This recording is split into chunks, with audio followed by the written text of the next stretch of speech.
La parole est à monsieur Johan Gillet pour le Rassemblement national. Merci Madame la Présidente. Monsieur le Premier ministre, savez-vous qu'en Martinique, nos compatriotes souffrent particulièrement actuellement? Le savez-vous ou cela vous a-t-il échappé?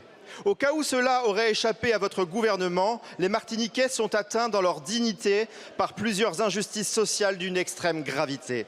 Cela fait pourtant des années qu'avec Marine Le Pen, nous tirons la sonnette d'alarme et que nous signalons en vain les risques encourus.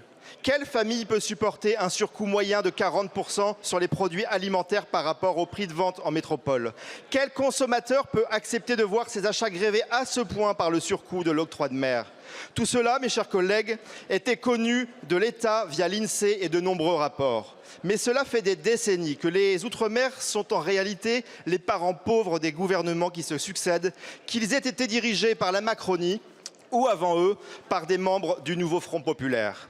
Des gouvernements qui, par leur inaction et leur incapacité à garantir un modèle économique digne, ont laissé peu à peu la Martinique s'embraser sous nos yeux. L'ordre n'est aujourd'hui plus maintenu et je crains hélas qu'à ce rythme, après la Nouvelle-Calédonie et la Martinique, ce ne soit bientôt tous les Outre-mer qui sombrent.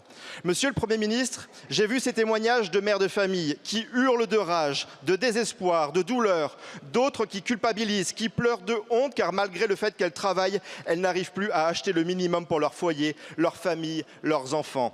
En les voyant, je m'en suis senti instantanément proche et solidaire, comme atteint dans ma propre chair. Et vous, les avez-vous vus ces témoignages?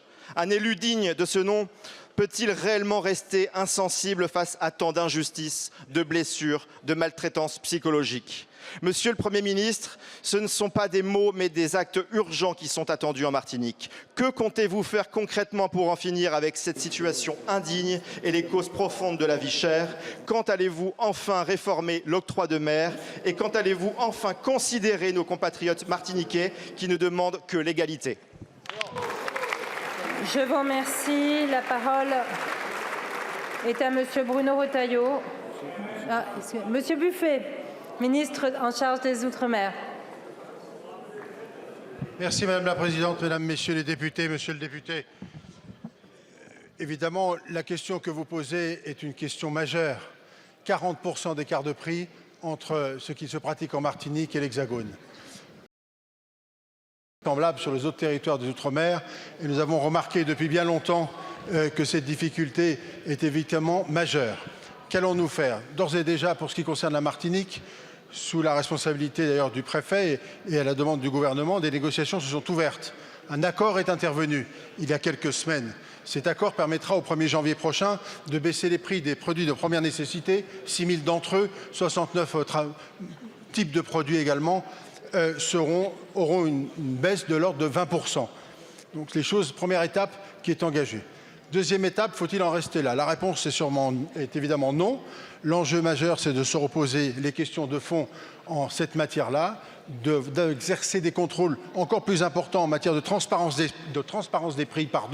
C'est ce que nous avons mandaté les organismes spécialisés, notamment en Martinique, pour le faire.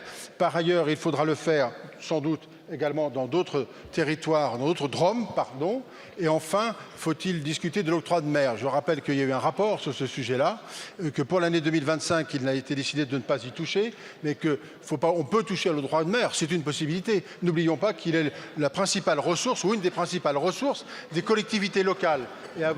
Et donc, il faut le faire peut-être, mais avec prudence, et en tous les cas, en ayant le souci permanent que les collectivités locales puissent continuer de vivre normalement. Voilà les conditions dans lesquelles nous sommes. Les choses vont s'engager dès maintenant.